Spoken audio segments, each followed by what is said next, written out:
नमस्कार दोस्तों, आज बात करने वाला हूं जीएसटी रिटर्न के अपडेट के बारे में। दोस्तों, जीएसटीआर 3B का डाटा अब लॉक हो जाएगा जुलाई 25 से, ठीक है। और बैक 3 ईयर की जीएसटीआर 9, जीएसटीआर 8, जीएसटीआर 1, 3B बहुत सारी रिटर्न आप फाइल नहीं कर सकते। तो मैं एडवाइजरी के बारे में बात करूँगा आज, जो कि जीएसटीआर ने इशू किया है। 2 एडवाइजरी है, दोनों एडवाइजरी के बारे में बात करेंगे।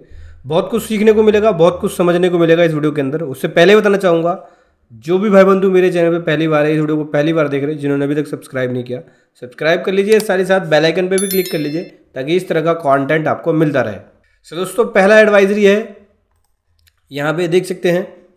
यहाँ बोलते हैं कि ऑटो पॉपुलेटेड लायबिलिटी जो जीएसटीआर 3B में आती है, 3B के अंदर जो आप सेल डिक्लेयर करते हैं, मतलब R1 में जो सेल डिक्लेयर करते हैं और 3B में आपकी सेल के ऊपर जो टैक्स आता है, उसको लायबिलिटी, वो लायबिलिटी आपकी, उसको लायबिलिटी बोलते हैं। और वो लायबिलिटी जो 3B में ऑटो पॉपुलेटेड होकर आ रही है, यानी वहाँ से डाटा ऑटोमेटिक उठ के आता है 3B में, अब वो डाटा लॉक हो जाएगा, यानी आप उसको एडिट नहीं कर सकते, नॉन एडिटेबल हो जाएगा।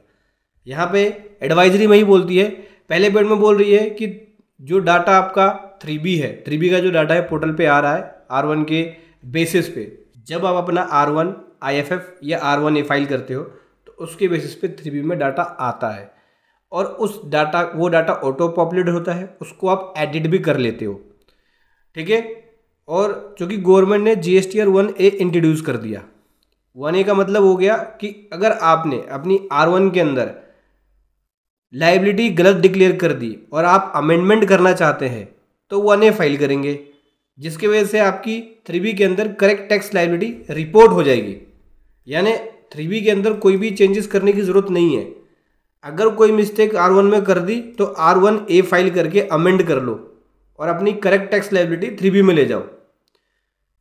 ये फैसिलिटी गवर्नमेंट ने जीएसटी पोर्टल पे पहले से इंट्रोड्यूस कर दिया है, और ये प्रैक्टिस में भी आ चुका है। अगर कोई भी मिस्टेक आप R1 में कर देते हो और आपको लगता है कि मैंने गलती कर दी मैं अपनी टैक्स लायबिलिटी को डिक्लेयर करने में, तो पहले 3B में एडिट कर लेते थे, आप 3B में चेंज कर लेते थे। अब आपको 3B में चेंज नहीं करना है, R1A फाइल करना है और इसमें करना है अमेंडमेंट, जिससे आपकी लायबिलिटी ऑटोमेटिक करेक्ट वाली जीएसटीआर 3B में चली जाएगी। और अब जीएसटीआर 3B को गवर्नमेंट करने जा रही है लॉक। जुलाई 25 की जो रिटर्न पीरियड होगी, यानी जुलाई 25 की रिटर्न कब जाएगी? अगस्त 25 में जाएगी। तो जब आप जुलाई 25 की 3B फाइल करोगे, वो वाली 3B में अब डाटा को एडिट नहीं कर सकते, वैल्यू को एडिट नहीं कर सकते। जो ऑटो पॉपुलेटेड वैल्यू आएगी, उसको आप एडिट नहीं कर सकते, नॉन एडिटेबल हो जाएगा जुलाई 25 से।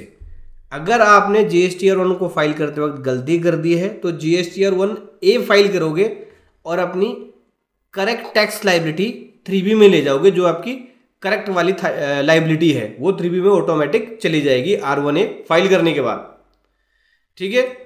दूसरा एडवाइजरी है, यहाँ पे गवर्नमेंट कह रही है कि टाइम बार लग जाएगा जीएसटी रिटर्न को फाइल करने में। अगर 3 साल का पीरियड एक्सपायर हो जाता है और कोई भी जीएसटी रिटर्न आपकी पेंडिंग रहती है, तो उस पर टाइम बार लग जाएगा।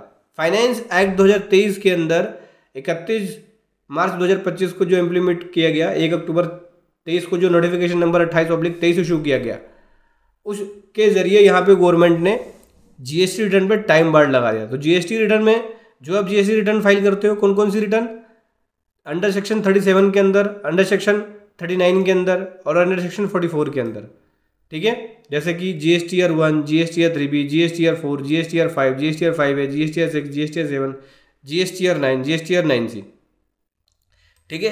ये जो रिटर्न्स होंगी, इन सभी रिटर्न पे लग जाएगा टाइम बार्ड। टाइम बार्ड का मतलब कि बैक 3 ईयर की आप जीएसटी रिटर्न फाइल नहीं कर पाओगे, अगर 3 ईयर का पीरियड एक्सपायर हो जाता है तो दोस्तों, ये था कमाल का अपडेट जो मैं आपके सामने लेकर आया। वीडियो कैसे लगी ज़रूर बताएं। Thank you so much. जय हिंद, वंदे मातरम।